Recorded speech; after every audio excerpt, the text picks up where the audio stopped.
Weekend ஆனால் இவங்களுக்கு வந்து பிரேக்ஃபாஸ்ட் கொடுக்குறதே ரொம்ப கஷ்டமாயிடுது. டேரெக்டாக லஞ்ச் தான் சாப்பிட்றாங்க. எக் ஆம்லெட்டாவது பிரேக்ஃபாஸ்ட்டுக்கு சாப்பிடட்டும்னு போட்டு கொடுத்தா சாப்பிடவே இல்லைங்க. திரும்ப நான் தான் சாப்பிட்ற மாதிரி இருந்துச்சு.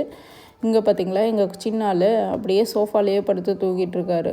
சரி, சண்டே ஆச்சு, ரிலாக்ஸாக சாப்பிட்டு கொஞ்சம் ரிலாக்ஸாக வந்து டைம் ஸ்பெண்ட் பண்ணிகிட்ருக்கலாம் அப்படின்னலாம் யோசிக்க முடியாது. அவசரமாக பிரியாணி செஞ்சு அதை வந்து ஒழுங்காக கூட சாப்பிடாத ஓடுற மாதிரி இருந்தது தமிழ் ஸ்கூலுக்கு. ஸோ தமிழ் ஸ்கூலுக்கு போகும்போது ரொம்ப நாள் கழித்து ராஜா சார் சாங் கேட்டு போயிட்டுருந்தோம். மிஷ்கின் அவங்க பாடினதுக்கப்புறம் இந்த சாங் ரொம்பவே ஃபேமஸ் ஆகிடுச்சுன்னு நினைக்கிறேன்.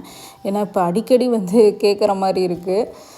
அதனால் வந்து என் ஹஸ்பண்டும் வந்து இளையராஜா சார் சாங் கேட்போம் அப்படின்ட்டு போட்டு கேட்டு போயிட்டுருந்தோம். ஸோ ரொம்பவே நல்லா இருந்துச்சு இந்த சாங்கை கேட்கும்போது. எனக்கு தமிழ் ஸ்கூல் வந்து எங்கள் வீட்டிலேருந்து 30 மினிட்ஸ் ட்ரைவு. ஸோ அப்படியே வந்து ராஜா சார் சாங் கேட்டுட்டு அப்படியே போயிட்டுருந்தோம். ஸோ அதுக்கப்புறம் பார்த்திங்கன்னா எங்களோட ஃப்ரிட்ஜ் பார்த்திங்கன்னா சாம்சங் பிராண்டு. அதில் வந்து பீஸ்புக் மாடல்.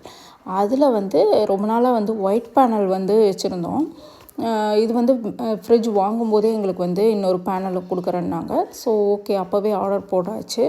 அது வந்து சரி ஓகே, ரீசெண்டாக ரொம்ப நாளாக ஒயிட் பேனலில் இருக்குது, கொஞ்சம் வந்து கலர் சேஞ்ச் பண்ணி பார்ப்போங்கிறதுக்காக தான் பண்ணணும். எனக்கும் இந்த ஒயிட் பேனல்லேருந்து ப்ளூ பேனல் எப்படி சேஞ்ச் பண்ணுறது, கஷ்டமாக இருக்குமோ அப்படின்னு யோசிச்சுட்டு இருந்தேன். அதுக்கப்புறம் பார்த்தா அது கூடவே வந்து செக்ஷன் கப் மாதிரி ஒன்று கொடுத்துருந்தாங்க.